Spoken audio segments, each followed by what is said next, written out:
নারী বিশ্বকাপ বাছাই সামনে রেখে ঈদের মধ্যেই ক্যাম্প চলছে নিগার সুলতানা জ্যোতিদের। আর তাই বিসিবি একাডেমিতেই ঈদ উদযাপন করছেন ক্রিকেটাররা। Women wings chairman Nazmul Abedin Fahim বলেছেন, পরিবার থেকে দূরে থাকায় কেঁদেছেন কেউ কেউ। আর ক্যাপ্টেন জ্যোতি জানিয়েছেন, বাংলাদেশকে প্রতিনিধিত্ব করার জন্যই তাদের এই ত্যাগ। ক্যাপ্টেন নিগার সুলতানা জ্যোতিকে দেখেই ঈদ আনন্দ যেন আরও বেড়ে গেল ক্রিকেটারদের। দলকে সামনে থেকে যেমন নেতৃত্ব দেন জ্যোতি, এখানেও সবার মধ্যমণি তিনি। ঈদটা এবার বিসিবি একাডেমিতেই উদযাপন করছেন ক্রিকেটাররা, কেননা নারী বিশ্বকাপ বাছাইয়ের ক্যাম্প চলছে তাদের। তবুও থেমে নেই ঈদ আনন্দ।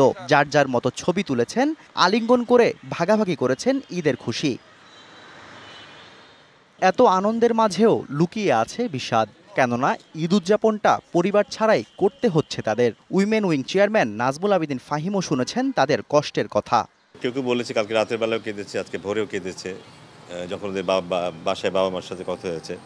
বাট আস্তে আস্তে যখন তারা এখানে এসছে, নতুন কাপড় চোপড় পরেছে এবং সবার একসাথে এসেছে, আমাদের যে অনুষ্ঠানটা আমরা করেছি, আমরা চেষ্টা করেছি এটাকে এক্সাইটমেন্ট নিয়ে আসা, কিছু কিছু তো সব কিছু মিলিয়ে আজকে এখন বোধহয় ওদের একটু ভালো লাগছে। তবে এসব বাস্তবতা মেনে নিয়েই চলতে হচ্ছে মারুফাদের। ক্যাপ্টেন জ্যোতিও বললেন, দেশের ডিউটির জন্যই তাদের এই ত্যাগ। সবারই খারাপ তো লাগতেছে, কারণ সারা বছর ক্রিকেটের জন্য বাইরে থাকে এবং ঈদের সময় অ্যাটলিস্ট আমরা ফ্যামিলির সাথে থাকতে চাই। আমরা হয়তো বা ফরচুনেট এনাফ যে বাংলাদেশের জন্য দেশের বলবো যে দেশের ডিউটির জন্যই তো আমরা যেতে পারতেছি না, বাট সবার সাথে ছিলাম, ভালো লাগছে।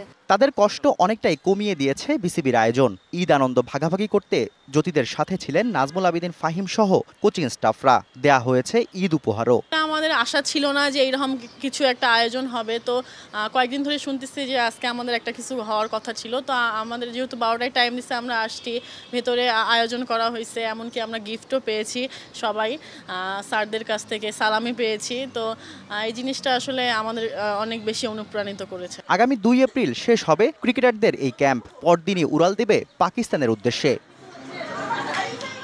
Shahriar Hossain, DBC news, Dhaka.